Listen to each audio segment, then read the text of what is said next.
¿Qué tal? Muy buenos días a todos. Muchas gracias por acompañarnos, por estar aquí. Mi nombre es Felipe Esquivel, soy gerente de operaciones de la empresa Smart Condition. A sus órdenes. Pues sean bienvenidos todos a este webinar, este 23 de febrero. Ahora vamos a hablar de los temas de mantenimiento 4.0. ¿Qué es eso? ¿Cómo funciona? ¿Es predictivo, no es predictivo? Y cómo podemos implementarlo con un bajo costo, ¿verdad? Con una baja inversión. Hay miles de opciones ahorita en el mercado, es un tema que está en crecimiento, que está pues en desarrollo constante y pues es algo en lo que nos dedicamos aquí en Smart Condition. Ya tenemos 5 años en el mercado aquí en México y pues es un tema que nosotros lo hemos visto, lo hemos notado últimamente, pues está cada vez más en la boca de la gente, más en, pues en las conversaciones y es por eso que hemos estado dando este webinar. Bienvenidos todos. Está la parte del chat y hay una parte que dice PIR. Pueden hacer sus preguntas ahí y al final de la sesión vamos a estarla respondiendo. Y bueno, pues sean bienvenidos. Muchas gracias por estar aquí y le dejo el tiempo a Hugo Guzmán. Pues muy buenos días. Vamos precisamente, como decía Felipe, a hablar en términos, desde luego, generales, ¿no? ¿Qué es esto del mantenimiento 4.0? Es un nombre que nos estamos, pues, diré, apropiando, aprovechando, ¿no? De que en realidad nace como industria 4.0, pero la industria 4.0 pues se merece, así como dispone de herramientas especiales y tiene características especiales, pues también se merece la parte del mantenimiento de esa industria, el aprovechar eh, esas herramientas que convierten a la industria en 4.0, ¿no? Y es básicamente de lo que queremos hablar el día de hoy. Se trata, repito, de hablar en términos generales, no terriblemente específicos, eh, pero es una posibilidad de empezar a ver si estas cosas tienen sentido o son simplemente una moda pasajera o qué, ¿verdad? Por supuesto que vamos a expresar muchas opiniones personales. No, eso no quiere decir que sean opiniones hechas a la ligera, ¿sí? Pero algunas cosas podré decir que tal vez no estén de acuerdo, de eso se trata, ¿verdad? De tener la oportunidad de enriquecer nuestra opinión, nuestra idea acerca de lo que tenemos que hacer con opiniones de diversas personas. No es nada más una cuestión de sumar por sumar, es una cuestión de aprovechar el conocimiento, el esfuerzo, el trabajo, ¿no? Los resultados de quienes nos dedicamos a esto. Hablaremos del mantenimiento 4.0, pero con una perspectiva especial. Nos interesa ver las posibilidades de aplicar estas técnicas con el costo más bajo posible. Por supuesto que la industria tiene siempre como objetivo la obtención de utilidades. Eso, aunque en otras discusiones pueda ser tal vez cuestionable, la verdad es que en la práctica, ¿no? Aquí, literalmente, aquí y en China, ¿no? Para decir en todo lugar, una empresa que no obtiene utilidades, pues es una empresa que no puede cumplir sus funciones. Va a desaparecer rápida o lentamente, pero requiere obtener beneficios para poder seguir operando. Es como la sangre o el oxígeno, ¿no? De las empresas. Pero en particular, ocurre que cuando se empiezan a plantear posibilidades nuevas en términos de tecnologías, ¿no? De herramientas que se pueden utilizar, podemos tener pues siempre el obstáculo de que adquirirlas, ¿no? Estas tecnologías, pues tiene costos que hay que asumir y que pudieran no estar contemplados, ¿no? Esa es una parte, el precio de entrada. Pero hay otro precio que tal vez sea más diré oneroso o más complicado, que es el conocimiento requerido para operar estas tecnologías nuevas no es algo que simplemente puedas comprar. Es decir, aquí está el dinero, lo tengo y lo empiezo a utilizar mañana, ¿no? No. Se requiere cambiar inclusive la cultura de la empresa en cierto grado para que esas herramientas nuevas puedan funcionar y tener resultados esperados. Porque si no, pues nada más va a ser comprar juguetes que se van a quedar montados en algún lugar y nadie va a utilizar y no servirá para nada.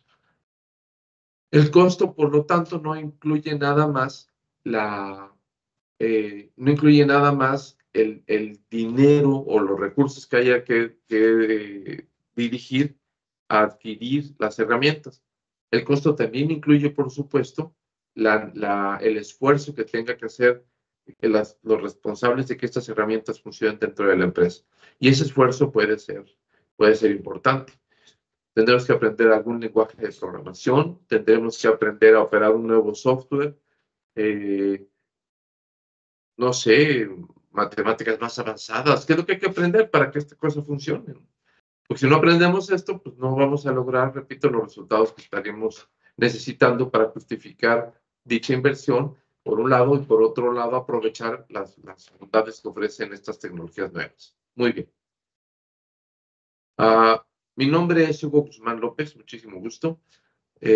Tengo la fortuna, ¿no? Gracias a Dios, y la verdadera dicha de pertenecer a esta empresa Smart Condition, donde estamos tratando de hacer las cosas aprovechando la tecnología, pero siempre teniendo en cuenta que lo que buscamos es que los seres humanos que vamos, a final de cuentas, que tener que lidiar con esto, podamos aprovecharla de manera adecuada. Repito, no es nada más el dinero que hay que pagar, sino el esfuerzo que se requiere. Y lo que queremos es que este esfuerzo sea lo menor posible, no en el sentido de flojear, ¿no? No en el sentido de no tener que dedicarse a que esto funcione, sino el menor esfuerzo en el sentido de que estamos sumamente ocupados y tenemos una gran cantidad de problemas siempre, es una constante para cualquiera que esté activo. Y lo que queremos es aprovechar, me gusta este concepto del Pareto, aprovechar el Pareto, es decir, tal vez no quieras o no necesites invertir el 100% del esfuerzo que se esperaría para dominar una nueva técnica, pero tal vez con el 20% de lo que esperaríamos vas a obtener por lo menos el 80% de los resultados. En fin, déjenme presentar esto para tratar de decir qué quiero expresar. En términos de mi formación académica, bueno, yo soy ingeniero mecánico, tengo una maestría en desarrollo de productos, soy analista de vibraciones categoría 3, certificado, y he trabajado ya desde hace 40 años, ¿no? De hecho ya este sería mi 41º año, trabajando en lo que es análisis de vibraciones. Esa es la especialidad que tengo. He tenido oportunidad de visitar literalmente miles de empresas, ofreciendo servicios, haciendo servicios. He tenido la oportunidad de viajar inclusive a varios países, ¿no? Llevando aquí el mensaje del mantenimiento predictivo por análisis de vibraciones. Y he encontrado que es un área técnicamente muy interesante, desde luego muy retadora y muy satisfactoria por cuanto se pueden obtener resultados muy, muy poderosos en términos de que con una inversión moderada se pueden lograr retornos muy, muy fuertes que superan 10-1, 100-1, tal vez más, lo que se invierte en ellos en términos, por supuesto, de tiempo, esfuerzo, etcétera, etcétera. De lo que vamos a hablar el día de hoy es este concepto del mantenimiento 4.0. Por supuesto que va a ser coloquial, no trataré de entrar en grandes profundidades, no sé qué sus bondades y sus bases, etcétera, hacer una introducción genérica. ¿Qué tan importante es el mantenimiento en la industria 4.0, ¿no? De donde sacamos este término, el mantenimiento 4.0, y las tecnologías que son claves para él? Otra vez, sin profundizar mucho en todas las posibilidades que existen, que son muchísimas y que eso es parte de lo interesante de lo que está sucediendo, que tenemos una cantidad enorme, todo un abanico increíblemente detallado y profundo de técnicas que podemos utilizar para esto que llamamos el mantenimiento 4.0. Y otra vez buscamos simplificar estas opciones de manera tal que podamos aprovecharlas sin volvernos, me explico, locos tratando de ver qué es lo óptimo. La verdad es que de todas las posibilidades, casi, iba a decir casi cualquiera, en fin, déjenme decirlo, casi cualquiera que obtengamos, si la aprovechamos adecuadamente, seguramente nos va a dar buenos resultados. Pero vamos a plantear algunas que consideramos básicas. El mantenimiento 4.0 puede realizarse con proyectos llave en mano, es decir, a un proveedor decirle, mira, aquí está el dinero, haz lo que tengas que hacer, yo quiero que esté funcionando sin que me cueste más allá que dinero. Yo creo que no. Como les decía, se requieren cambios hasta en la cultura de la empresa para que estas técnicas, igual que muchas otras, ¿no?, puedan funcionar adecuadamente. Y vamos a mencionar, no específicamente, no hay un tema para cada uno, no hay un capítulo en la presentación para cada uno de estos temas, sino son cosas que vamos a ir entreverando y pues conversando acerca de ellas. Y vamos a explicar algunos casos de éxito, ¿no? Y qué cosas hemos aprendido al respecto. Y también mencionaremos ahí entreverado cómo se pueden optimizar ciertos procesos y particularmente la formación del personal para que esto pueda funcionar. Ciertamente todos estos temas, cada uno de ellos se merece mucho tiempo de trabajo y lo que queremos es, repito, de una manera pues, coloquial, ¿no?, hasta cierto grado informal, mencionar esos temas para dejarlos ahí sobre la mesa. No es más que, como se dice, ¿no?, el principio de una conversación. Todas estas ideas tienen la característica común de que lo único que hacen es abrir opciones, mostrarnos que hay muchas cosas por hacer y además, precisamente es una característica de este siglo, que la tecnología está creciendo a pasos agigantados y más nos tardamos en decir que existe algo, en averiguar cómo funciona, que ya aparecieron 3 opciones nuevas y diferentes. Esto nos va a presentar una serie de desafíos y oportunidades que también deberemos considerar como tales. El mantenimiento como actividad pues nació junto con cualquier tecnología que implique objetos que estamos manejando. Objetos muy simples suelen ser, no sé, como un cuchillo, ¿sí?, como un hacha, como un martillo. No tienen partes móviles, son extremadamente confiables, etcétera, y aún así requieren ciertas actividades de nuestra parte para poder seguir funcionando, para poder mantener sus características de operación, su función.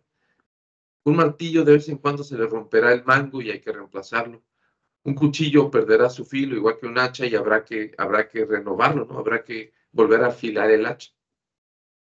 Y todo eso es mantenimiento. Está asociado entonces siempre la herramienta con el mantenimiento. Y conforme nuestra tecnología se ha vuelto más compleja y han aparecido máquinas más poderosas, más complejas precisamente, la actividad de mantenimiento pues ha tenido que estar luchando para lidiar con esos niveles de complejidad.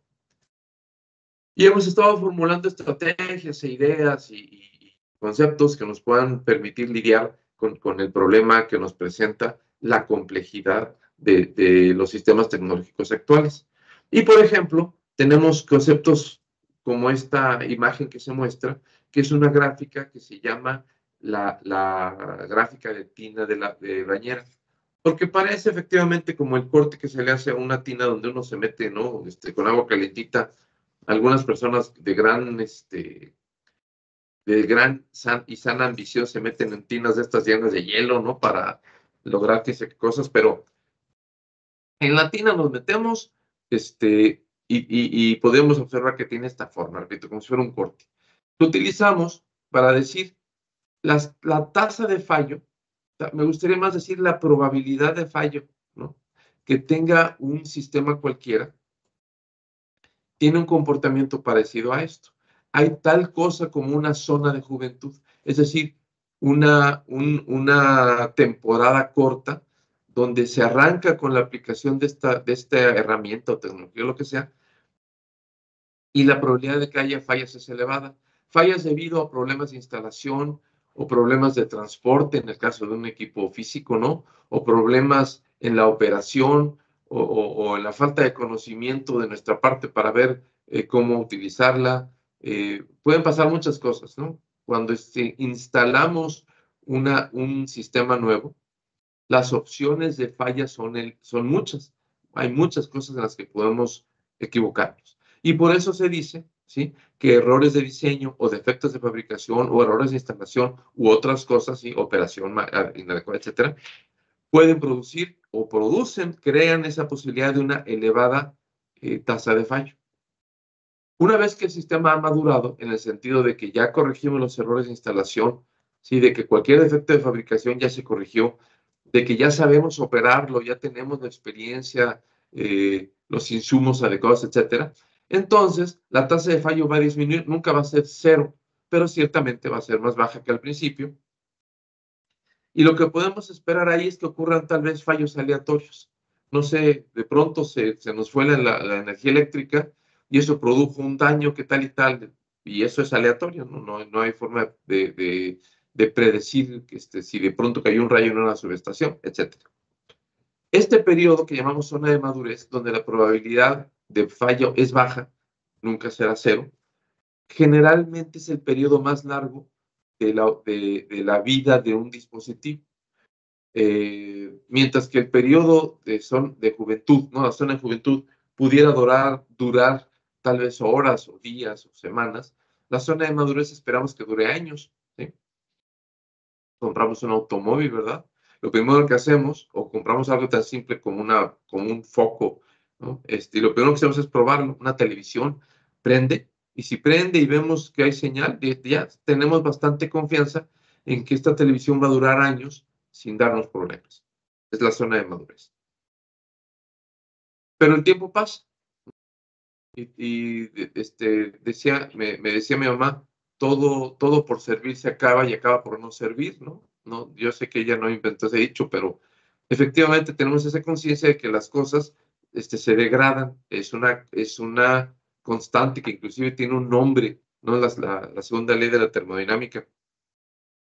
Y en esa degradación lo que ocurre es que la probabilidad de fallo aumenta, ¿sí? Podemos tener fallas debidos a la estructura por fatigas, o podemos tener fallas en la operación, ¿no? Llamamos aquí fallas mecánicas, porque algún componente en particular, no sé, se desgastó, está sucio, etcétera, etcétera, etcétera. Muchas razones, particularmente lo que llamamos, cuando hablamos de estructuras mecánicas,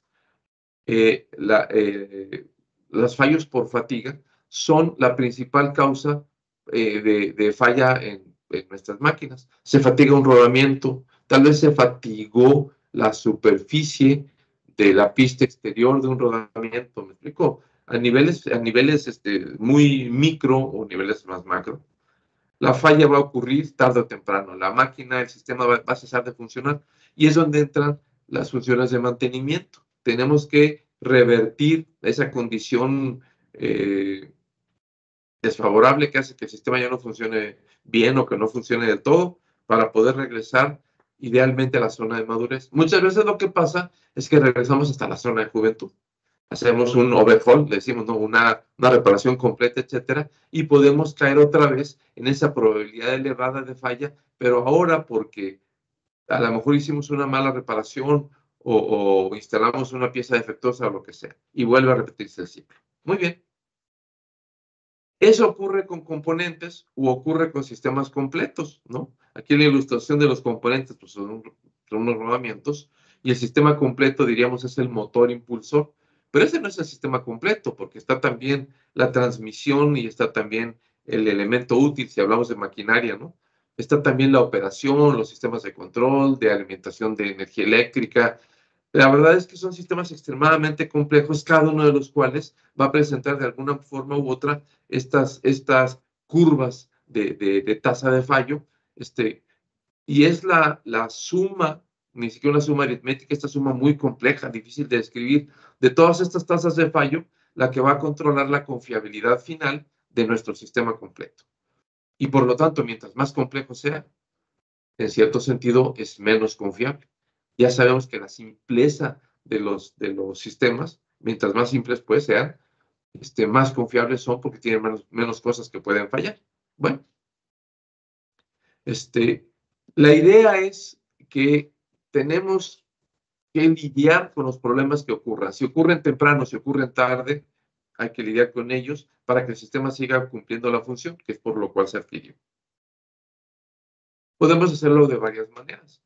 La primera que sucedió, la primera en el sentido de que era la más obvia, la inevitable, es lo que llamamos en la actualidad el mantenimiento correctivo. La máquina falla, la reparamos, ¿sí? Pero esto tiene una serie de consecuencias negativas que hacen que esta forma de trabajar no sea la ideal. Por ejemplo, necesariamente las paradas van a ocurrir sin ninguna clase de planeación. La máquina se va a detener cuando el sistema falle. No importa si se trata de una parte menor o de una parte mayor, ¿sí? Los sistemas tienen esa característica, son dependientes de todos sus componentes. Yo puedo tener el automóvil de mejor clase, de mejor confiabilidad del mundo, pero si se me acaba la gasolina, o si se me olvida la llave, o si me explico, componentes de bajo costo, de poco, ¿cómo se ve? Tal vez que aparecen como de baja importancia, fallan y todo el sistema falló. Se me olvidó la llave en la casa, ya no puedo usar mi automóvil.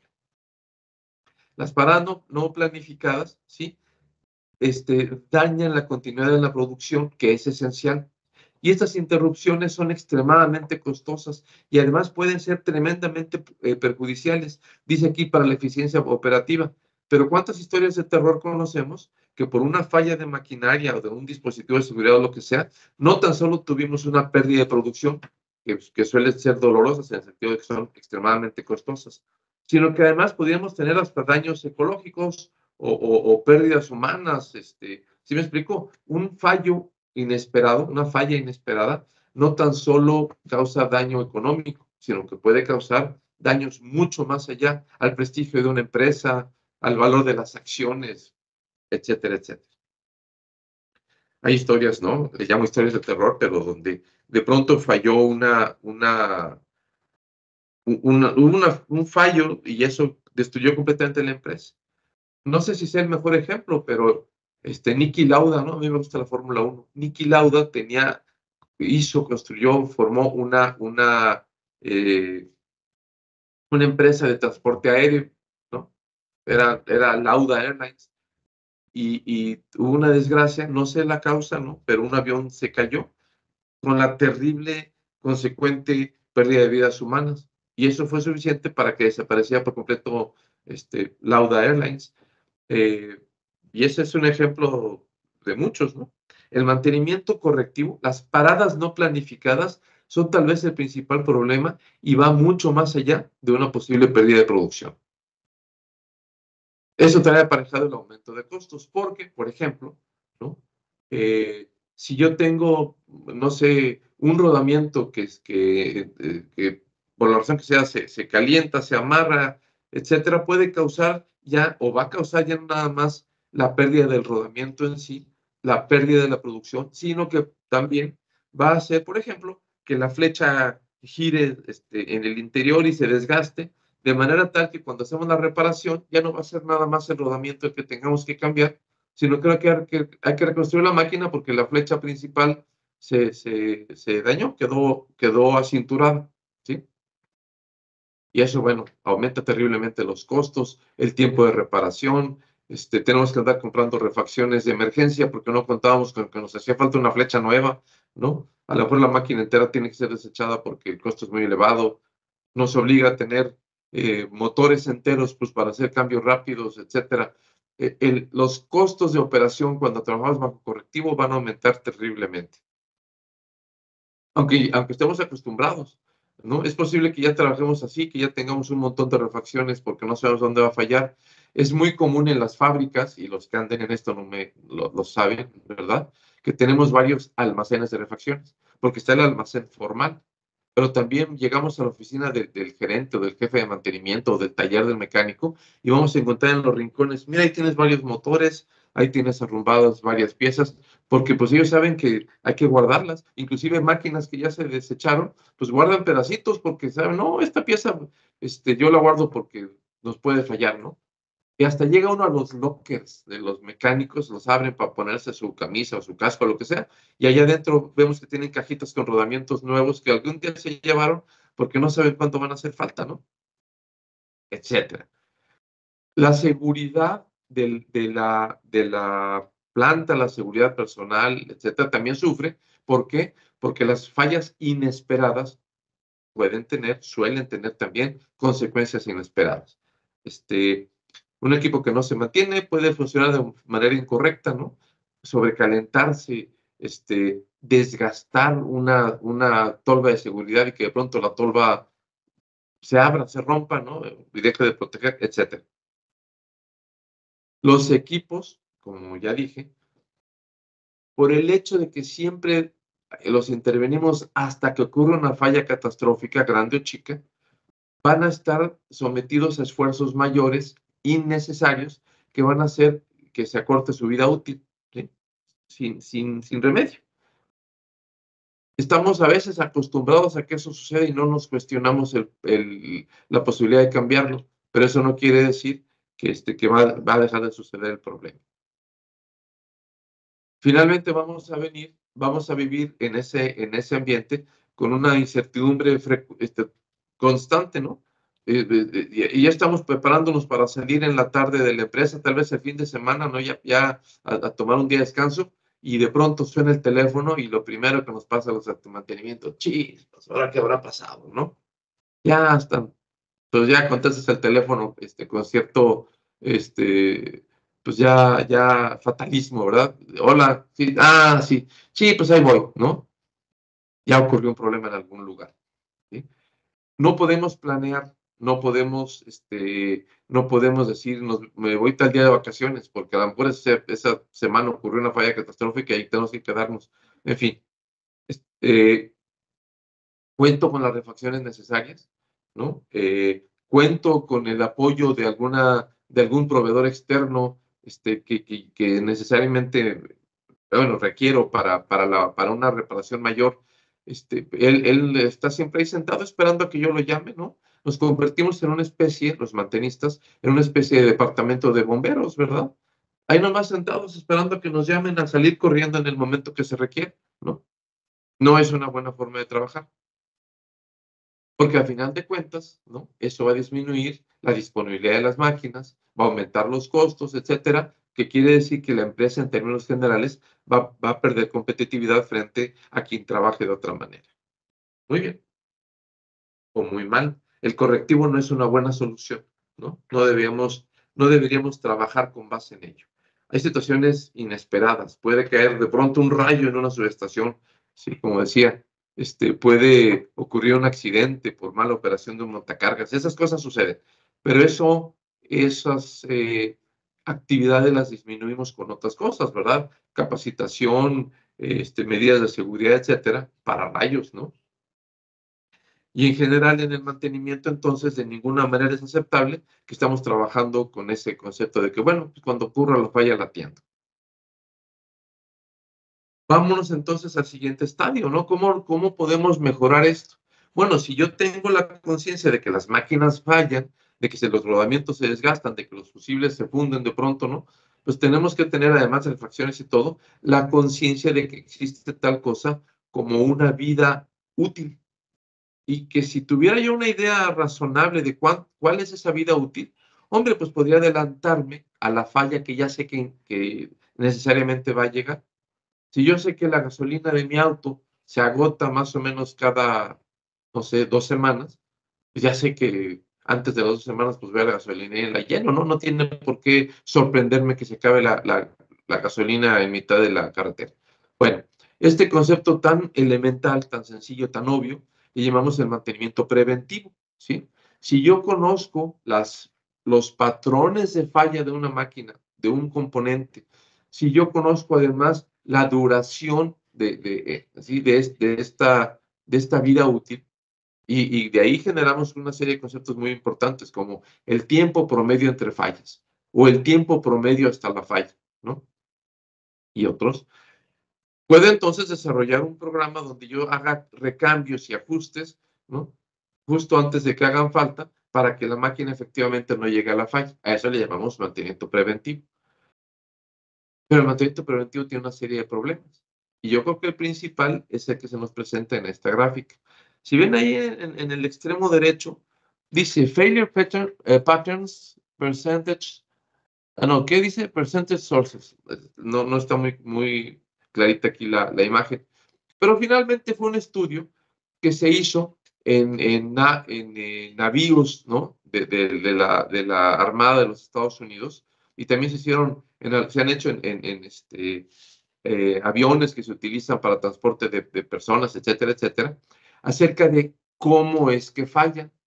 Y se presenta aquí en esta imagen un sumario muy simple, ¿no? Muy reducido, donde dice patrones de falla. Y vemos que hay de dos tipos. En la parte de arriba dice relacionadas con la edad, y en la parte de abajo, estoy hablando del extremo izquierdo, en letras rojas, dice aleatorio. Entonces, vamos a ver las relacionadas con la edad. Se refiere al tiempo de operación. Está la primera que vimos, ¿no? La curva de la bañera, pero hay otra que le llaman el desgaste. Simplemente tenemos un porcentaje siempre diferente de cero de probabilidad de falla aleatoria, y al final de la vida empieza a aumentar, ¿sí? Los seres humanos sabemos que así vivimos. De pronto podemos sufrir un accidente, ¿no? Un atropellamiento, una enfermedad, contagiarnos de una enfermedad terrible, lo que sea. Mientras nos vayamos cuidando, bueno, pues ahí vamos manteniendo una buena probabilidad de seguir vivos. Pero tarde o temprano, pues la edad nos va a alcanzar, ¿no? Yo ya tengo 67 años y pedí un préstamo para sacar un auto y no me lo quisieron dar por más de 3. Están el banco que otorga los créditos estimando que yo tengo alta probabilidad de morirme a los 70, pues te presto para 3 años, ya para 4 ya no, porque quiero recuperar mi inversión, ¿no? Bueno, pues total que nos quedan, tenemos esta modo de falla que le llamamos el desgaste o wear out. Y luego viene otro que se llama la fatiga.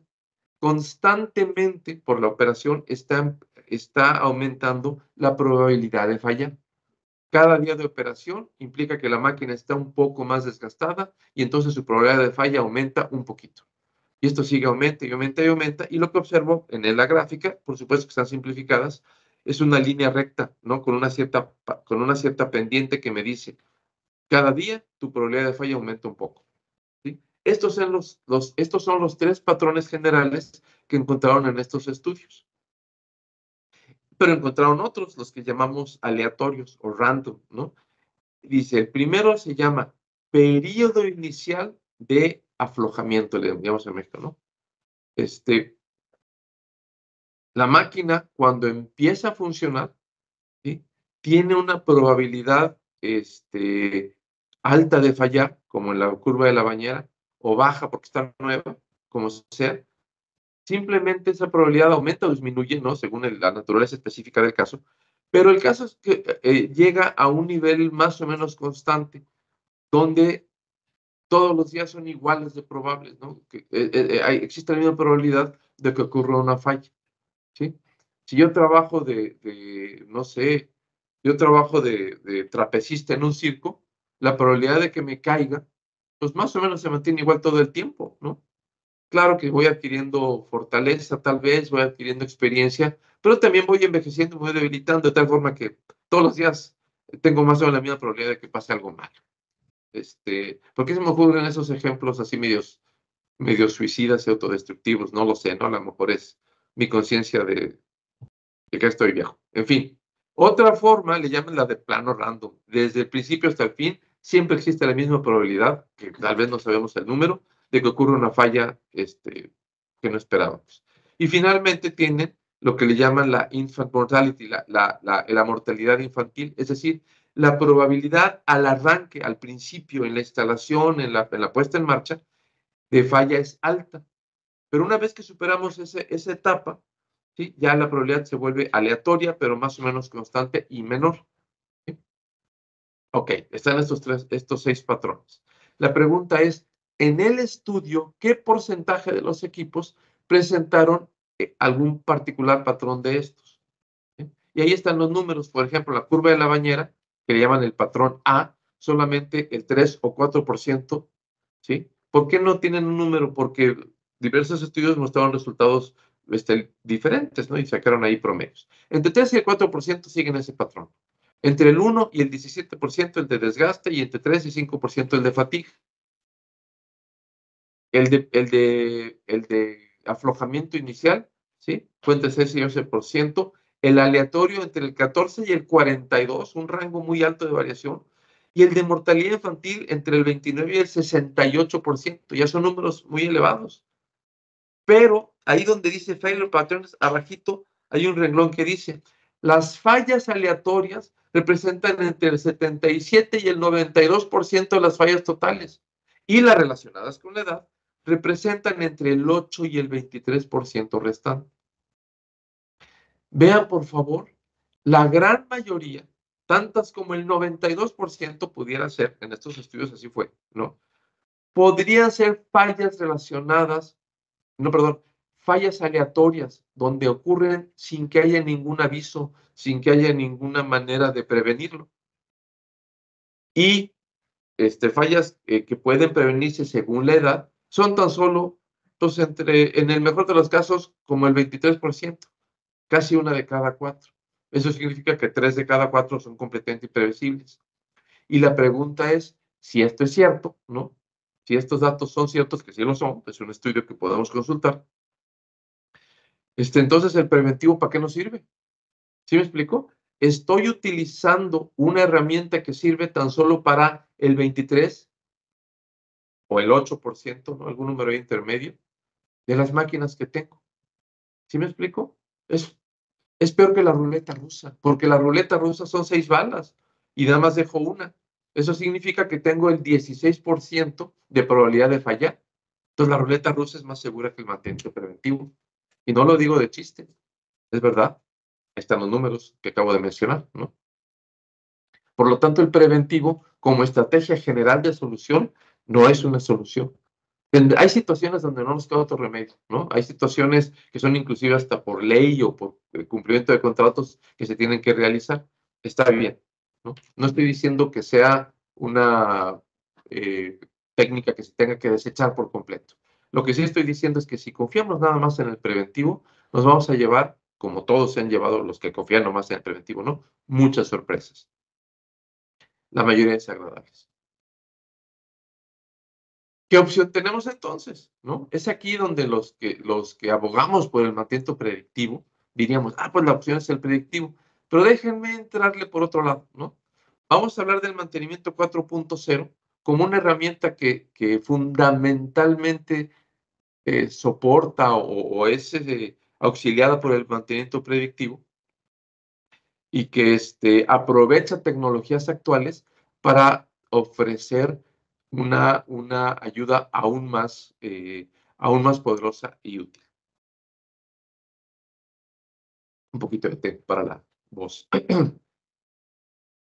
En términos generales, el mantenimiento 4.0 es una estrategia de gestión de activos y que utiliza tecnologías avanzadas como datos en tiempo real, Internet de las cosas e inteligencia artificial, ¿no? Para con estas 3 herramientas básicas optimizar la eficiencia y evitar fallas inesperadas en la industria.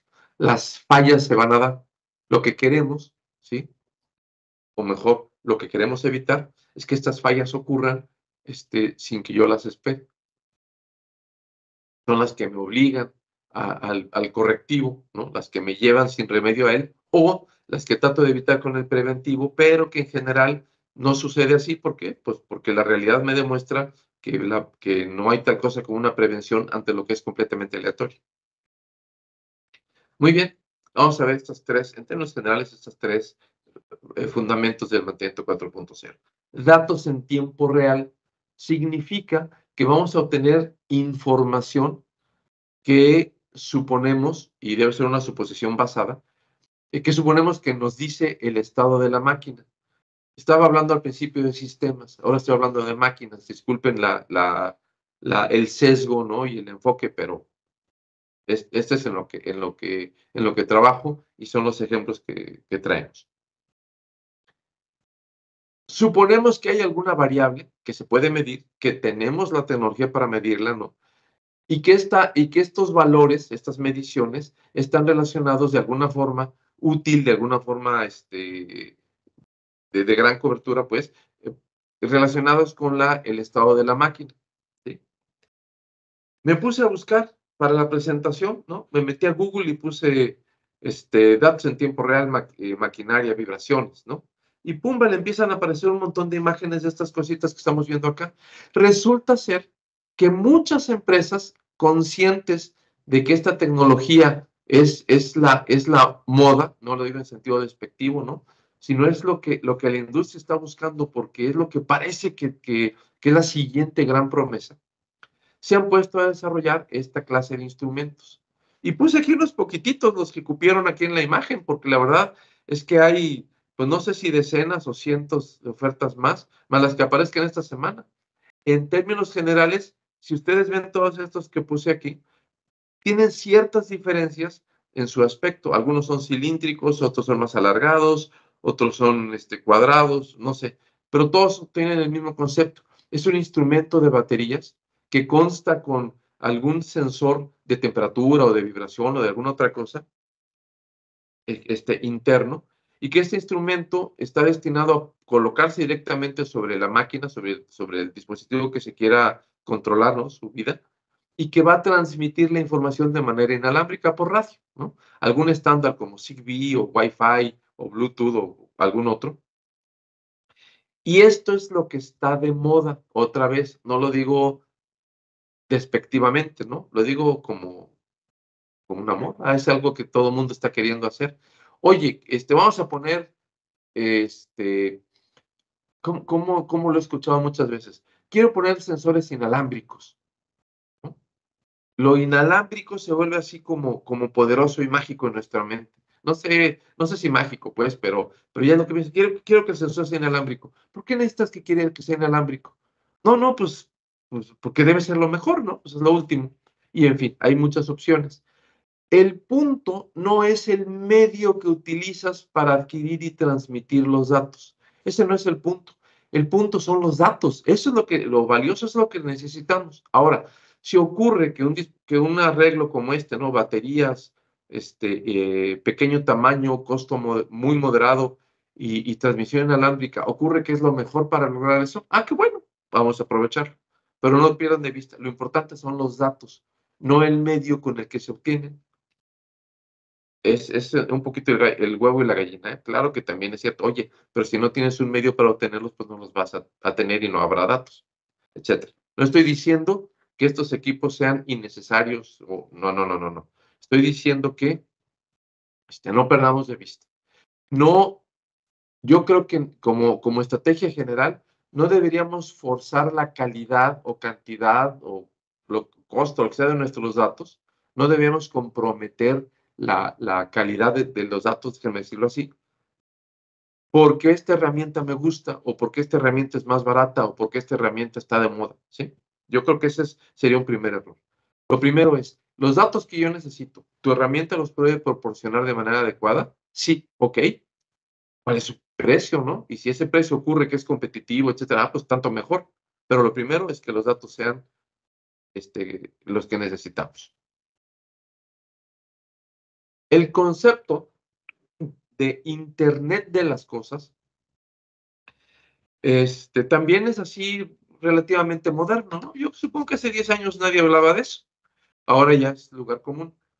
¿A qué se refiere el Internet de las cosas? ¿Sí? Decimos, es una red de dispositivos interconectados que recopilan, transmiten y comparten datos, permitiendo la automatización y la toma de decisiones inteligentes. A mí se me hace más fácil explicarlo con una historia ficticia, pero no imposible, no de ninguna manera. Ya se están haciendo estas cosas. Yo tengo una máquina donde tengo un dispositivo que está midiendo de alguna forma el estado del rodamiento. El dispositivo se da cuenta, obviamente el lenguaje figurado, ¿no? Ahí no hay conciencia, pero el dispositivo se da cuenta, mide, que la variable tiene un valor superior a lo que consideramos una alarma. Y entonces, este dispositivo, en un sistema donde no hay Internet de las cosas, ¿no? Lo que hace es que prende una alarma o activa en un PLC un mensaje o lo que sea, y llega un ser humano a decir qué está pasando, ¿no? Y a tomar decisiones. En el Internet de las cosas, no. El dispositivo genera un mensaje que le llega, por ejemplo, a otra computadora que está, no sé, en el cuartel general de la empresa que se encuentra tal vez inclusive en otro continente, y de ahí, de forma automática, se genera un mensaje para un proveedor que genera otro mensaje a un almacén inteligente que tiene un sistema robótico que toma el rodamiento que se ha dañado y que lo pone en un dron y que el dron va y lo deja en el almacén inteligente del dueño de esta máquina en la que se dañó el rodamiento, de tal manera que temprano cuando llega la gente de mantenimiento y dice, ah, caray, llegó un paquete, ¿no? Y en ese paquete ya vienen las instrucciones de que hay que cambiar el rodamiento de no sé qué rollo, o ya quedó registrado en el sistema. Aquí lo que quiero ilustrar es la posibilidad perfectamente real y ya existente, ni siquiera es nueva, de tener comunicación de máquina a máquina utilizando el Internet. Eso es el Internet de las cosas, o IoT, por siglas en inglés, Internet of Things. Pero además, en aplicaciones industriales le agregamos otra I, el Internet industrial de las cosas. Suena bien bonito, ¿no? Poderoso, eficaz, rápido, ¿no? Bueno, pues que suceda así. Como concepto es atractivo. ¿Cuántas partes tiene que puedan fallar, ¿no?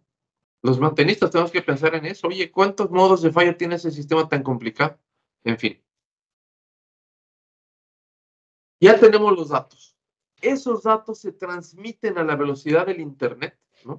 Como el anuncio en fin, un anuncio que anda por ahí de televisión. ¿Sí? Se transmiten los datos rápidamente, de manera casi instantánea. Yo estoy aquí en la ciudad de Chihuahua, ¿no?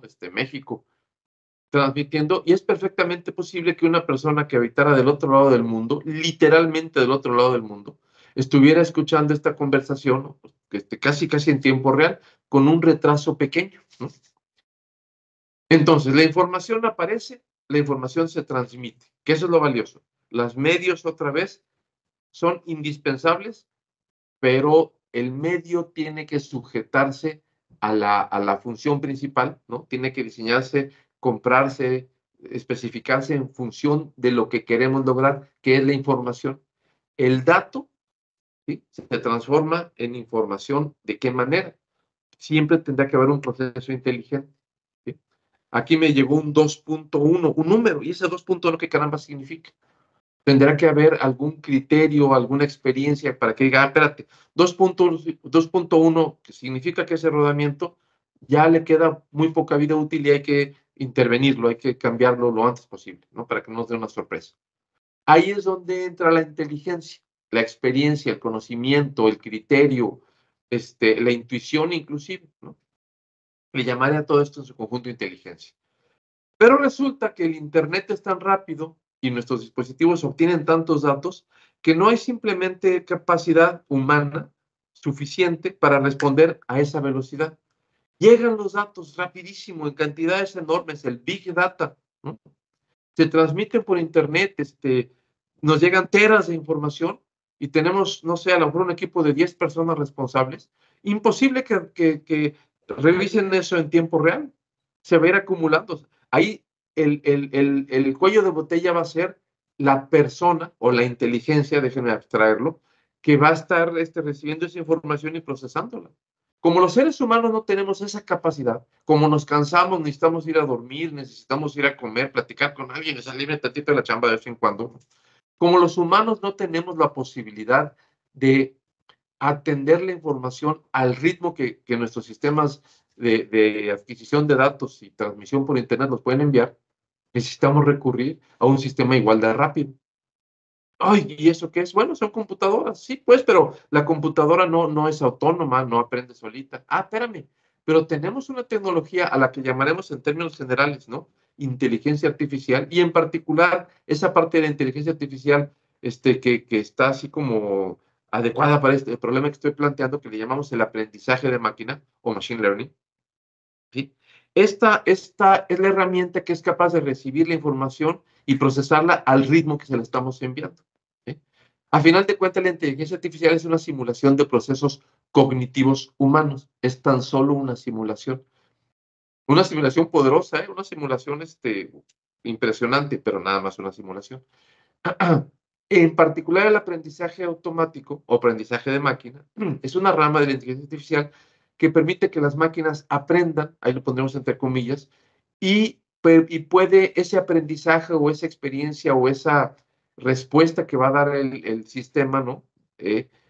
Va a mejorar conforme más datos tenga y estos datos sean más confiables y claramente expresen, con, por ejemplo, la condición buena del rodamiento y la condición mala del rodamiento. Mientras más datos de ese estilo tengamos, los resultados van a ser mejores, ¿sí?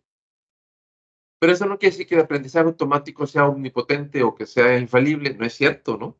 Tiene una serie de problemas también, que son, por ejemplo, que no tengamos suficientes datos etiquetados. Datos tenemos un montón, pero ¿cómo sabemos si son datos de un rodamiento bueno o si están contaminados por otras vibraciones de otro lado o por, ¿sí me explico? Hay muchas razones por las cuales los datos, ¿no? Necesitamos clasificarlos, aquí dijimos etiquetarlos. Este es un rodamiento bueno. Este es un rodamiento, por ejemplo, con un daño por falta de lubricación. Este es un rodamiento con un daño por exceso de lubricación, etcétera, etcétera, etcétera. Si tuviéramos una completa, limpia, confiable etiquetación, déjenme decirlo así, de los datos, o etiquetado, el problema del aprendizaje de máquinas sería muy sencillo, ¿no? Pero es lo que no tenemos. ¿Quién va a ponerle las etiquetas? Si precisamente el ser humano, que es el que podría hacer eso, es tan lento, ¿no? Los modelos resultantes, es decir, la forma en la que trabajan estos sistemas de aprendizaje de máquina, suelen ser muy complejos y algunos son completamente opacos. Es decir, yo sé que funcionan, pero no tengo la menor idea de por qué funcionan. Y en ese sentido, reproducirlos o mejorarlos o aprovecharlos de otra manera es casi imposible. Es también requerido a veces mucho tiempo para que funcionen correctamente, porque necesito muchos datos etiquetados. Entonces, ahí sí me tienes que esperar. Llegan los datos y yo tengo que, a mano, estar decidiendo cuáles son los del rodamiento bueno y cuáles son los del rodamiento malo para que aprendas. Y ese tiempo tiene que ser largo. Ahí ya no tenemos la inteligencia superartificial que le enseña la inteligencia artificial. ¿Sí me explico? Ahí tenemos que recurrir los humanos a nuestra experiencia y eso va a llevar tiempo, ¿sí? Por otro lado, tiene beneficios. Si esto funciona, definitivamente vamos a tener ahorros porque esto es rápido, es extremadamente rentable. Dice aquí que se han reportado ahorros significativos en diferentes industrias, ¿sí? Que pueden variar desde el 10 hasta el 40%, pero me salté un apellido que dice ahí, después de implementar el mantenimiento predictivo, ¿sí? El mantenimiento predictivo por sí mismo, ya sea que lo hagamos con técnicas modernas o a lo antiguito, ¿sí? A pie, el analista que lleva su aparato y pone el sensor en la máquina, recoge los datos y luego llega a su computadora y empieza a revisar las gráficas y genera un reporte que escribe por Word y lo manda por correo electrónico. Eso es lo antiguito, ¿no? Eso ha demostrado una y otra vez que es extremadamente rentable, ¿sí? Dice aquí desde 10 hasta 40% de reducción en los costos de mantenimiento, que ustedes saben que son muy elevados, por supuesto depende de cada caso particular, ¿sí?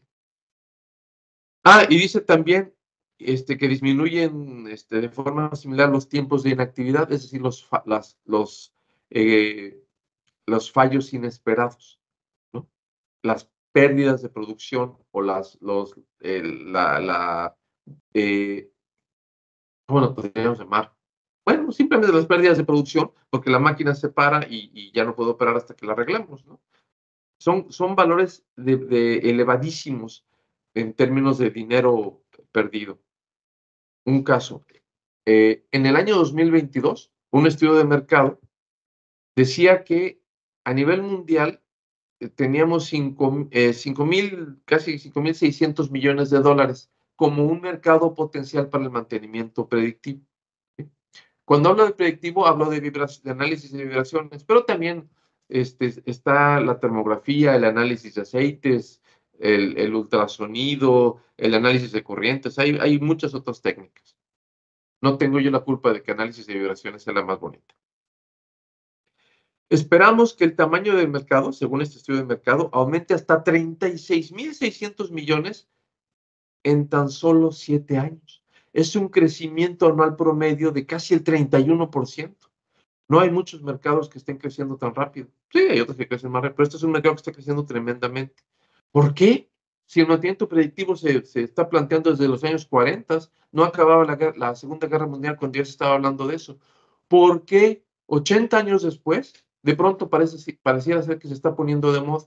Ah, porque precisamente los elementos clave, los que detenían la utilización de esta técnica, ya aparecieron. ¿Cuáles son esos elementos? La capacidad de tomar datos, de enviarlos y de procesarlos a la velocidad casi de la luz, ¿no? Eso es lo que nos detenía, que se requerían especialistas humanos altamente entrenados con años de experiencia para poder tomar ese trabajo y lo hacían a su paso. Y ese paso era lento. Ni modo, somos humanos, ¿no?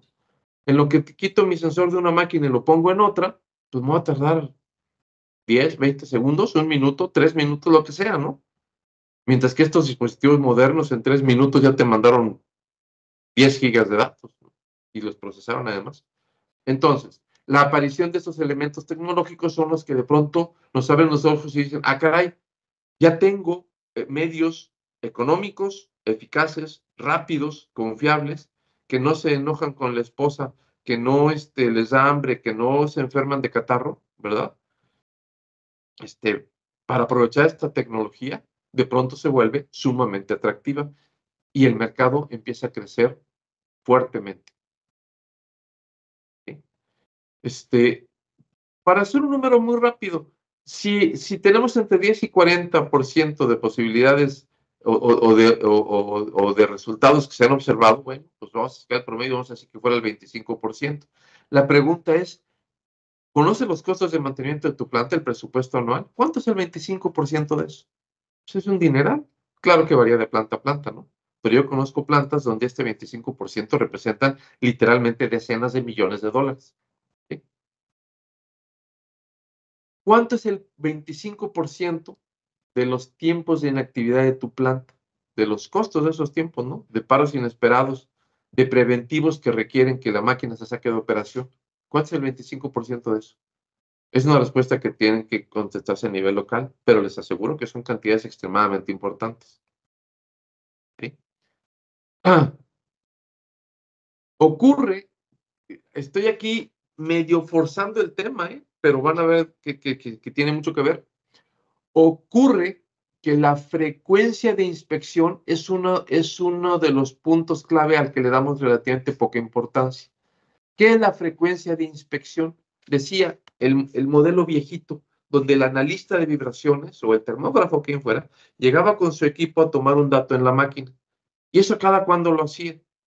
Pues había situaciones donde a lo mejor lo hacía una vez cada 6 meses o cada 3 meses o cada mes, pero ya hacerlo cada semana resulta casi imposible porque la cantidad de trabajo sería abrumador, ¿no? Porque en una planta podemos tener 1000 máquinas y revisar las 1000 máquinas, todos sus puntos, etcétera, una vez a la semana, con los poquitos técnicos de los que disponemos, a lo mejor es imposible, ¿no? Pero con los equipos modernos, estos que se instalan permanente y demás, medirlo cada 10 segundos es una posibilidad real, ¿sí? Pero abusados. Si realizamos inspecciones con demasiada frecuencia, los costos de inspección necesariamente aumentan. Cada costo, aunque sea muy barato, perdón, cada inspección y transmisión y procesamiento de datos, aunque sea muy barato, tiene un costo. Entonces llega el momento en que si tomo demasiados datos, en el sentido de innecesarios, no necesito tanta información ni tanta número de datos para tener un control adecuado de la empresa, ¿no? Puede llegar el momento en que sean innecesarios, que sean excesivos. Y eso lo que va a hacer es que va a aumentar el costo. Y yo lo que quiero es disminuir el costo. En otras palabras, debe existir una curva, ¿sí? Donde si tengo datos insuficientes, pierdo dinero. Si tengo datos excesivos, pierdo dinero. Debe haber un punto ahí, no sé si en el centro, no sé en dónde, pero donde los costos sean mínimos, ¿sí? Donde tengamos una optimización del sistema. Y eso hay que considerarlo, ¿sí? Porque también pasa lo que decía, ¿no? También puedo muestrear demasiado lentamente y pueden ocurrir fallas que de un día para otro ocurrió el problema y no me di cuenta. Cosas que sí suceden, ¿no? Entonces, cuando yo hago inspecciones, ¿sí? Estas deberán tener un grado de utilidad. Me refiero a de utilidad en dinero. Me costó tanto y gané tanto, ¿verdad? O ahorré tanto. Cuando la máquina está en buen estado, la medición es inútil. Lo único que logra decirnos está bien, lo cual nos puede dar cierta tranquilidad, pero no representa beneficio económico. ¿Sí? Cuando la máquina tiene una falla que se está desarrollando, pero todavía no implica la falla catastrófica, ¿sí? Todavía no implica que la máquina, no medimos, pues, no es una autopsia, sino es una medición de un problema que se está desarrollando y que estamos a tiempo de reparar. Ahí es donde la inspección adquiere su máxima utilidad. Y se vuelve hasta absurda cuando ya ocurrió la falla catastrófica. Vengo a medir las vibraciones de la máquina, sí, pero ya la máquina está detenida porque se le rompió lo que sea, ¿no? Tu medición no tan solo es inútil, es además absurda. ¿Me explico? ¿Dónde deberíamos medir cuando la falla es potencial? Si medimos cuando está en buen estado, perdemos dinero, aunque sea poquito. Si medimos cuando la falla es catastrófica, no tiene ningún sentido, ¿no? Que ahí no hay inspección. La inversión se vuelve rentable cuando medimos durante el proceso de falla potencial. Cuando ya se inició, cuando ya es detectable algún grado de degradación, algún nivel de degradación del componente que estamos midiendo, ¿no? Ahí es cuando se vuelve aceptable, cuando se vuelve altamente rentable, ¿sí? Cuando la máquina o el componente está en perfecto estado, la medición es inútil.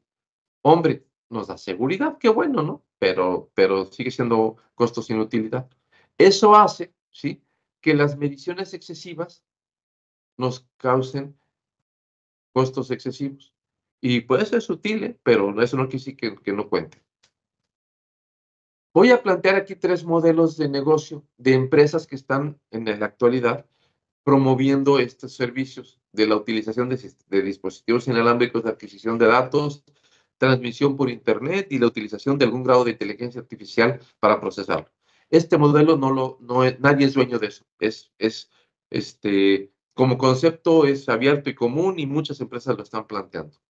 Yo voy a poner aquí 3, no voy a poner los nombres, bueno, de una sí, pero son 3 empresas que plantean esto y que a mí me interesó estudiarlas tantito porque ocurre que son las que, en mi opinión, son las más exitosas en el mercado actual, ¿no? Compararlas.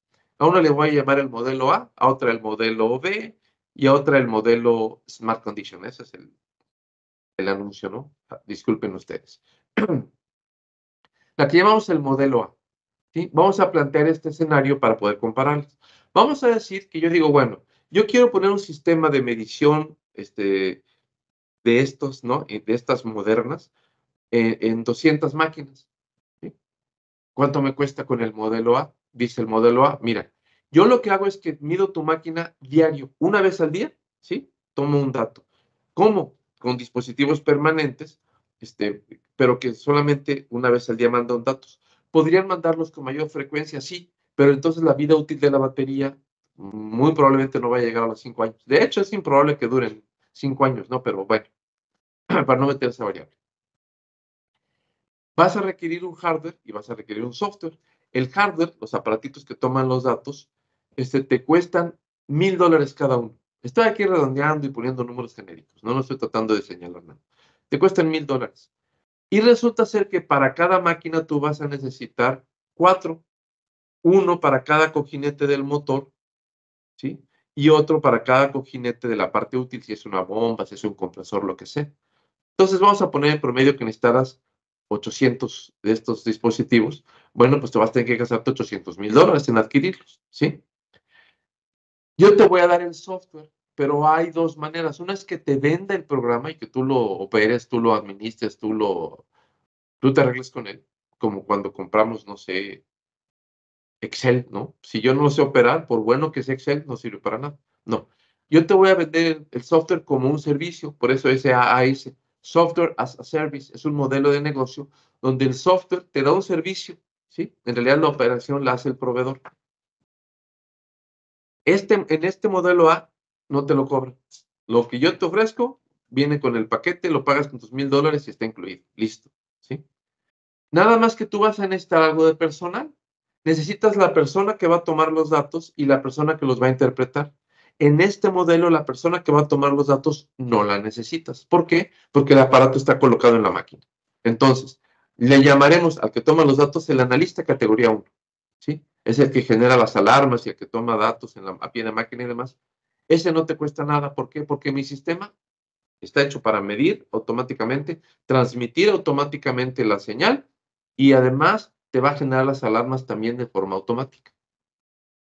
Pero lo que no te va a hacer es diagnosticar, te va a decir, hay un problema, pero no te va a decir cuál es. Entonces, ¿sí? Ahí necesitas un analista categoría 2, que es el que investiga, ¿no? El que mide, el que determina cuáles son las características de la vibración, por ejemplo, para decirte, mira, es que esta máquina está desbalanceada o el rodamiento está dañado. Hicimos ahí una estimación de cuánto es lo que ganaría una persona así en México y dijimos, bueno, pues gana $2,200 al mes. Hay quien dice, uy, yo le entro, ¿no? Dame, yo quiero ese trabajo. Bueno, pero dice ahí por dos, porque por el volumen de información que se genera, estimamos que requerirías 2 analistas de tiempo completo, categoría 2, para poder atender el volumen de trabajo. No revisarían todas las máquinas, revisarían solamente las alarmas que genera el sistema automáticamente. Y eso hay que multiplicarlo por 12 meses del año y por los 5 años que cubre el programa. Total, que te gastarías $1,064,000, ¿sí? Para este modelo. Modelo B, lo mismo, una inversión de 5 años para 200 máquinas. En el modelo B, otra propuesta comercial que existe, vas a hacer igualmente inspecciones diarias durante la vida del activo con un dispositivo inalámbrico de baterías que se pone sobre la máquina. Nada más que aquí tú no vas a comprar ese equipo. La empresa dice, no, yo no te las vendo, yo te las rento, ¿no? Y esa renta consiste en que tú me vas a pagar $45 por cada punto de medición cada mes. Por lo tanto, el costo del software como un servicio, que viene incluido en el paquete, ¿sí? O sea, no pagas aparte el software, todo es un solo rubro. Te va a costar los $45 por los 800 puntos, por los 12 meses, por los 5 años, ¿sí? Pero ya no necesitas un analista categoría 1. ¿Por qué? Porque ya los datos se toman automáticamente y se procesan las alarmas automáticamente. Y en este modelo te ofrecen también que no necesitas quien te haga el diagnóstico. También nuestro software te va a diagnosticar, ¿sí? No quiero discutir aquí la calidad de ese diagnóstico, que si es superior o inferior, más confiable o menos. No lo tomamos en cuenta. Vamos a aceptar que funciona, ¿sí? Bueno, pues igual ya no te cuesta. Pero tomando en cuenta el precio del software como un servicio, este sistema te costaría $2,160,000. Estamos hablando de precios cercanos a lo que ocurriría en este modelo. Tercer modelo, el modelo de Smart Condition. ¿Cuánto te costaría? 5 años. Nosotros lo que proporcionamos es no inspecciones diarias, sino inspecciones periódicas, que van a variar en función de la necesidad. Normalmente las hacemos de forma mensual. ¿Por qué? Porque el período entre fallas de prácticamente cualquier componente de las máquinas no es de días o de horas, suelen ser de años. ¿Cuánto dura un rodamiento en promedio? ¿Cuánto dura un ventilador que se balanceó? ¿Cuánto dura un motor eléctrico que se alineó correctamente? No duran semanas o años o meses, duran años si se hizo correctamente, ¿sí? Por eso decimos, las mediciones diarias son innecesarias, corresponden a ese gasto excesivo, ¿no? Las vamos a medir de forma periódica conforme haga falta. Ahorita no explicaría el cómo eso, ¿no? Pero vamos a decir que funciona, porque nos consta que funciona. El hardware ya no es necesario que pongas un dispositivo en cada máquina, sino lo va a tener un operador en la mano y va a tomar datos, como los viejitos, dirá alguien, efectivamente. Nada más que este hardware es moderno.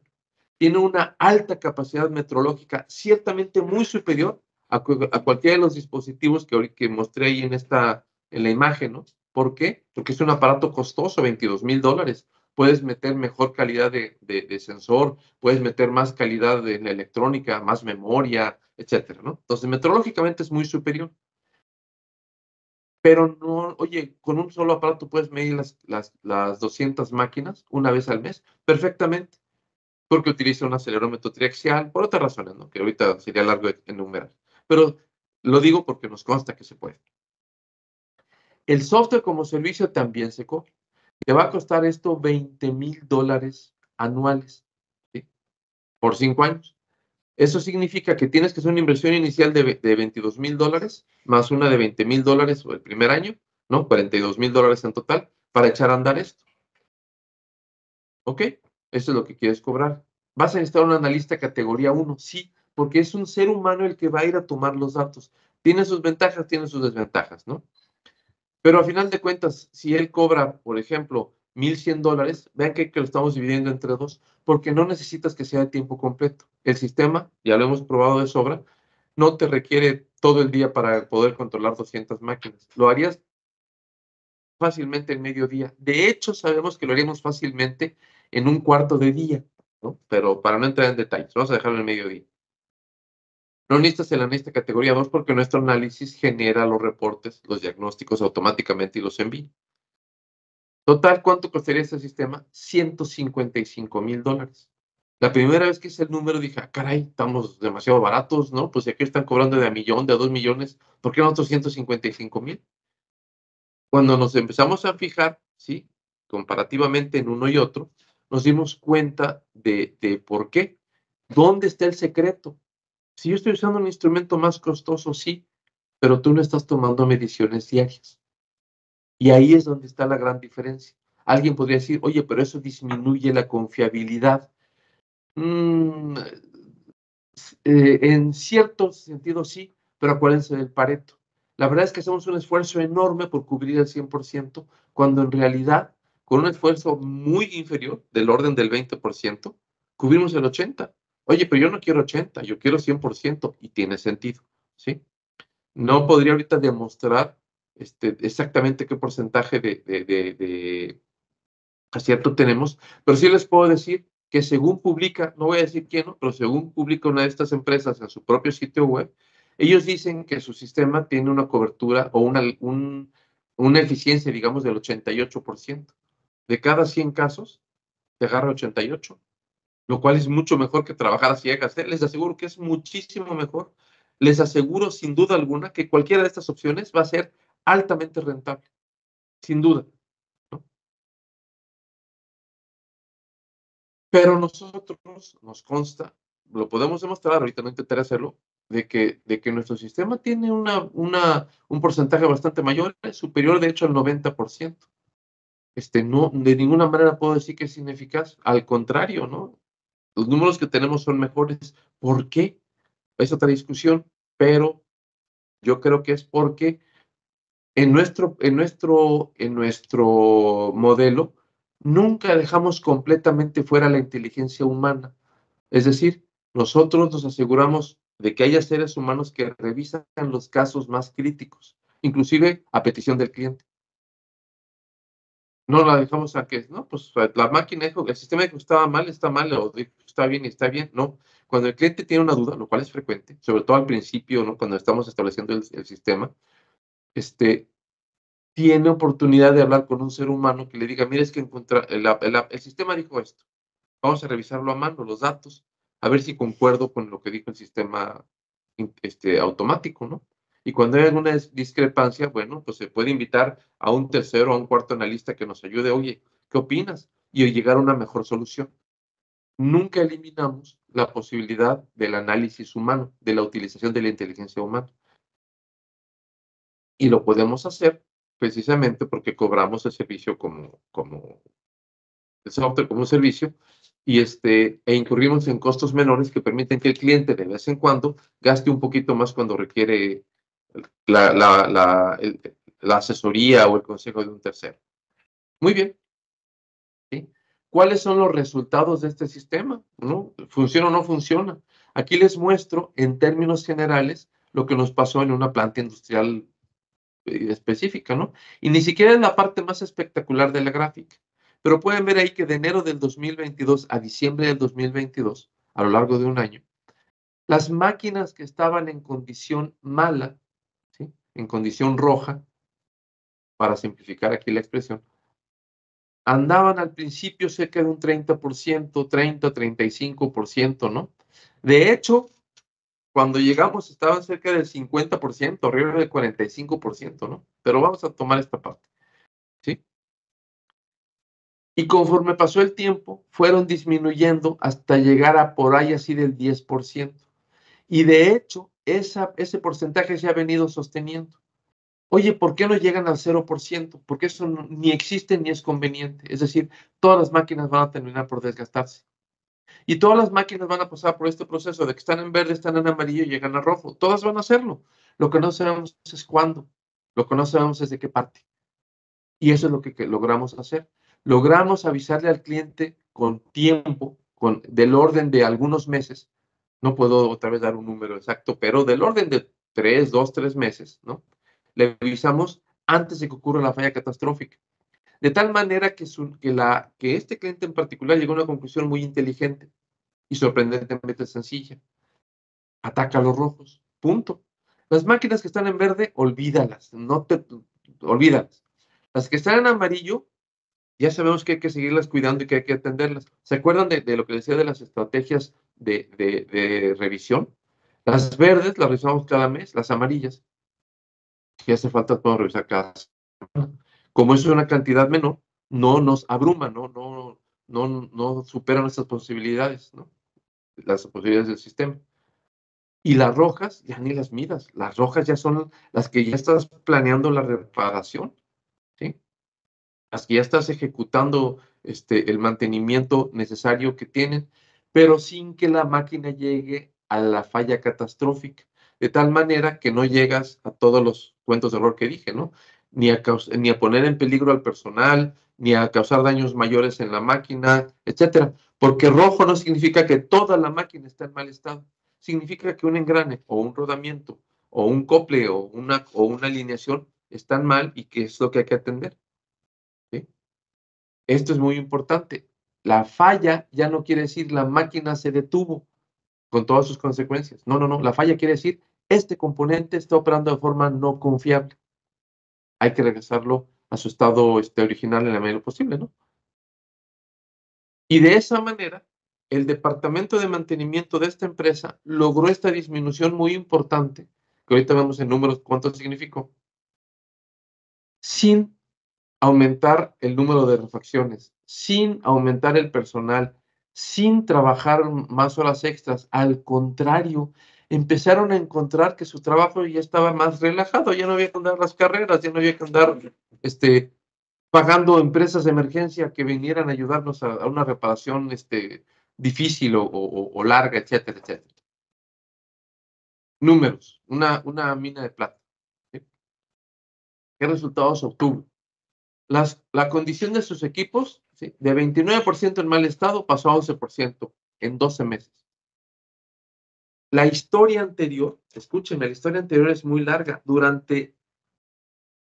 No digo números, pero durante mucho tiempo estuvieron con esa situación donde casi la mitad de las máquinas estaba en mal estado y como no sabían cuál era, pues a cada rato tenían problemas y que fallaba y no podían hacer nada al respecto. Ahora ya no tienen sorpresas. Fíjense, de vez en cuando. La estadística es condenada. Nosotros no podemos llegar al 100% nunca. Eso no existe. Es un ideal inalcanzable. Pero sí sucedió que ya están bajo control, que ya las sorpresas son eso, son sorpresas. Y fíjense, durante este año, ahorita no estoy siendo extremadamente preciso, pero durante este año ocurrieron 2 eventos que no pudimos anticipar. 2 eventos de los 15 cuántos ocurrieron antes. Y resulta ser que esos eventos fueron debidos a fallas completamente inesperadas. Una fue porque nuestra tecnología no lo puede detectar. El análisis de vibraciones no detecta todo. Hay cosas que se tienen que medir con termografía o con análisis de corrientes. Bueno, ahí fue limitación del modelo. Pero la otra fue una falla inesperada. Una máquina sufrió un golpe que desembocó, bla, bla, bla. Pero ese golpe, ¿quién se lo dio? Ah, pues fue una placa que se nos cayó porque un tornillo estaba flojo. ¿Sí me explico? Situaciones completamente fortuitas, pero fueron nada más 2. Y estamos hablando no de un año, ¿eh? Eso ocurrió creo que a lo largo de 2 o 3 años. En fin. A final de ese año, evitaron pérdidas productivas estimadas en al menos 24 millones de pesos. ¿Sí? Y por otro lado, ahorraron más de 5 millones de pesos en refacciones. ¿Y cuánto ahorraron en horas extras? ¿Y cuánto ahorraron en sustos, ¿no? Y en Alka-Seltzer para el gerente. ¿Sí? La verdad es que es un resultado extremadamente rentable. Porque acuérdense que aquí establecimos, en la anterior, un costo total de $155,000, pero por 5 años. Dividen eso entre 5 y comparen ese numerito que les va a resultar con los más de 20 millones de pesos que se ahorraron, ¿no? Muy bien. Decimos que Smart Condition es el mantenimiento predictivo eficaz, no nada más como un eslogan, que por supuesto lo es, sino en el sentido de que la adaptación de nuestra técnica es sencilla. El técnico que necesitas para usar el equipo lo tenemos preparado con una formación rápida que inclusive es parte del servicio y que puede ocurrir y que lo hacemos en cuestiones de 1 o 2 semanas cuando mucho. Además, siempre estamos a su disposición para que cualquier duda se arregle por un ser humano, ¿no? El dispositivo es altamente automatizado, pero no 100% automatizado. Es decir, sí funciona desde que se toman los datos hasta que se manda el reporte de forma 100% automática. Pero no dependemos de la automatización al 100%. Siempre hay un ser humano, o 2 o 3, los que hagan falta, para resolver aquellas cosas que de pronto el sistema no pudo, ¿no? O no estaban contempladas. Nosotros presentamos esta filosofía en general. Un sistema 100% automático puede resultar muy atractivo en papel, pero además de que los costos se elevan fuertemente, ya vieron la comparación, ¿sí? También ocurre que las dudas no las podemos resolver. Escúchenme, no sé si ustedes han pensado qué harían si de pronto les regalara a alguien un automóvil de estos que se manejan solos. De veras, de veras, de veras, andarían en la carretera o en la ciudad. Yo soy chilango, ¿no? Y yo le soltaría el volante al coche, con los cerrones y los empujones y las bicicletas y las motos. De veras, de veras, de veras confería ese grado del sistema 100% automático. Yo no sé ustedes, a lo mejor estoy muy viejo para eso, ¿no? Pero los sistemas 100% automáticos fallan, como fallan todas las cosas. No fallan seguido, no estoy diciendo que sean completamente malos, no, que van a fallar, van a funcionar bien la mayoría de las veces. Pero ¿cuántos choques feos necesito en un coche para decir fue demasiado? ¿Sí? En términos generales, la propuesta que hacemos es esta. No necesitamos medición diaria. Ese es casi el secreto, porque los costos de la medición diaria hacen que el precio del sistema se eleve tremendamente, como vieron el ejemplo. Voy a redondear mucho, ¿no? De $200,000 a 1,000,000 a 2,000,000, según el grado de automatización que logras. Porque en el modelo A al B, ¿se acuerdan que hay un grado de automatización mayor? Que es la generación de diagnósticos automáticos, que en el modelo A se hace manual. ¿Y eso qué hace? Que el sistema valga el doble. ¿Sí? Así en términos muy generales. Entonces, si una empresa pequeña no tiene un presupuesto muy grande para invertir, o si una empresa grande no quiere de pronto meterle $2,000,000 a un sistema que quién sabe si funcione, ¿no? No digo, yo no estoy poniendo en duda la eficacia del trabajo de nuestra competencia o el nuestro propio, ¿no? No estoy de ninguna manera haciendo eso. Lo que estoy diciendo es, lo que estoy discutiendo y diciendo que se puede mejorar no es la eficacia, sino la eficiencia. Es decir, podemos lograr resultados muy comparables, inclusive chance mejores, con un costo menor, y la respuesta es sí, pero tienes que modificar el modelo. Si quieres hacerlo 100% automático, ¿no? Y de mediciones diarias, yo creo que va a ser rentable. No lo creo. Estoy absolutamente seguro de que va a ser rentable. Tienes los $2 millones para invertir, pues entrale. Pero el sistema que estamos ofreciendo es una alternativa. Escuchen, además no es una alternativa que nadie más pudiera ofrecer, ¿no? Estoy seguro que hay muchas empresas que pueden hacer servicios de ese estilo, ¿sí? ¿Qué bases? Viene una pregunta. Jorge Arellano, ¿cómo estás? Dice, ¿qué bases recomiendas que deberíamos tener para saber que estamos en condiciones de implementar el mantenimiento 4.0?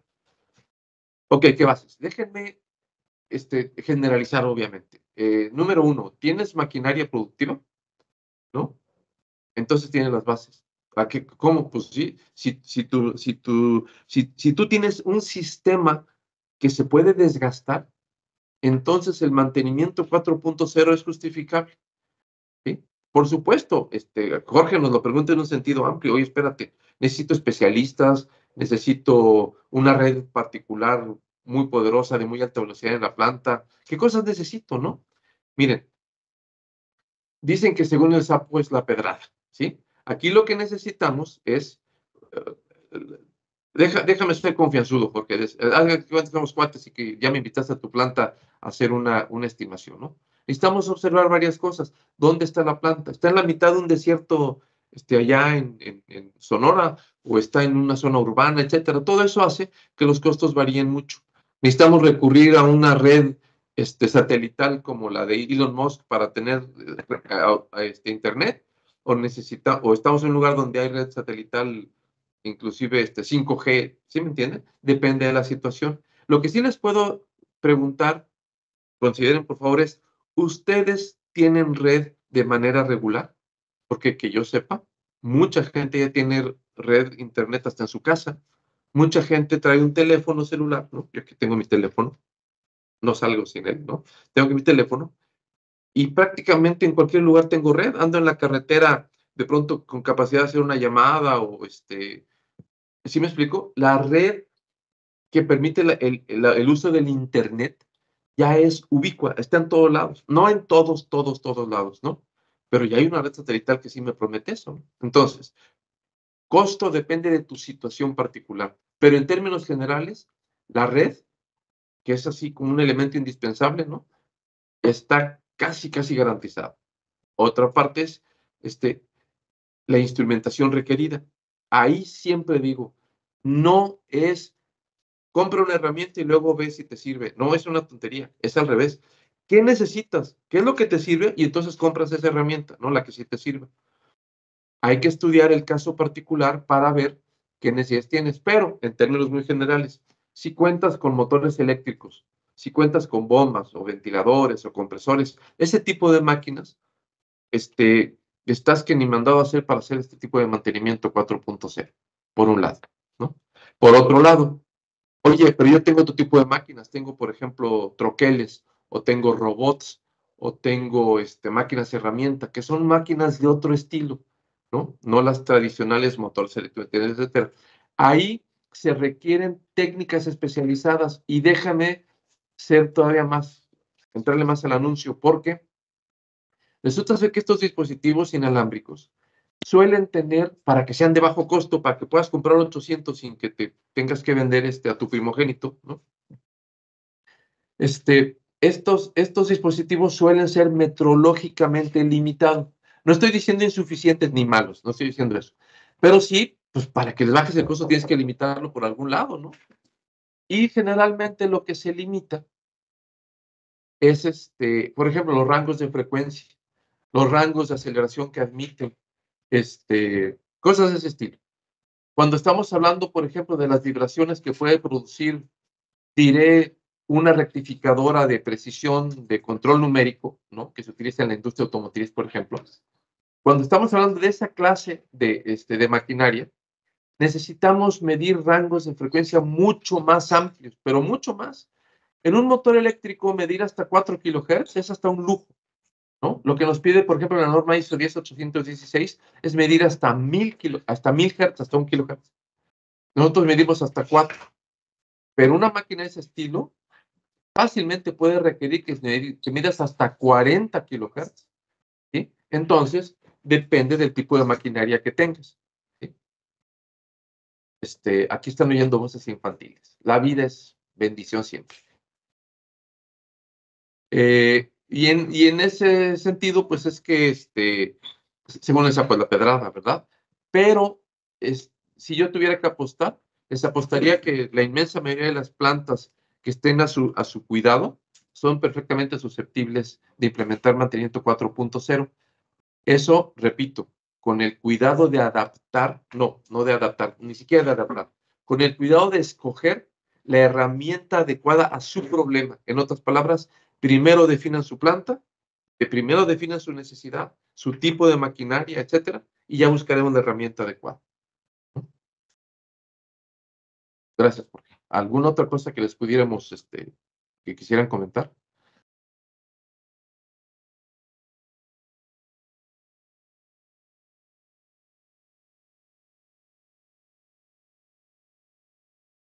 Les puedo decir, este aparato, iba aprovechando el pequeño tiempo, además de que este aparato, les digo, ¿no?, que nosotros utilizamos, es un equipo de mucho mayor capacidad metrológicamente hablando, les puedo afirmar que no es un equipo, no lo digo en el sentido de cantidad, sino en el sentido de que la parte fuerte de nuestro servicio consiste en el conocimiento de la máquina, ¿sí? Y no estamos casados con un solo hardware, sino que por el contrario, somos representantes de algunas empresas, ¿no? Por ejemplo, de ACOEM, tecnología francesa, o de BBK, ¿no? Tecnología, en inicio sueca, de tecnología alemana, digamos. Además de utilizar otras fuentes cuando hace falta, porque nuestra filosofía es la que mencioné, tenemos que escoger la herramienta adecuada una vez que conocemos el problema. Primero es el problema y luego la herramienta. Y en ese sentido, si nuestro dispositivo fuera insuficiente o estuviera demasiado sobrado, bueno, pues podemos escoger la herramienta de mayor o menor capacidad metrológica para resolver el problema que ustedes tuvieran, ¿sí? Y en un área en la que estamos trabajando mucho en la actualidad es en la capacidad para aplicar el mantenimiento 4.0 a máquinas herramientas.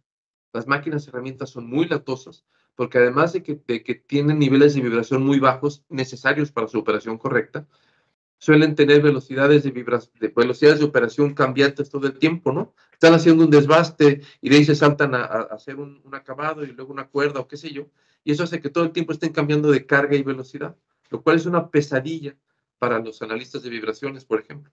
Entonces, estamos trabajando en una tecnología que permita, diré, tolerar esos cambios de carga y velocidad sin que se destruya la información, ¿no? Y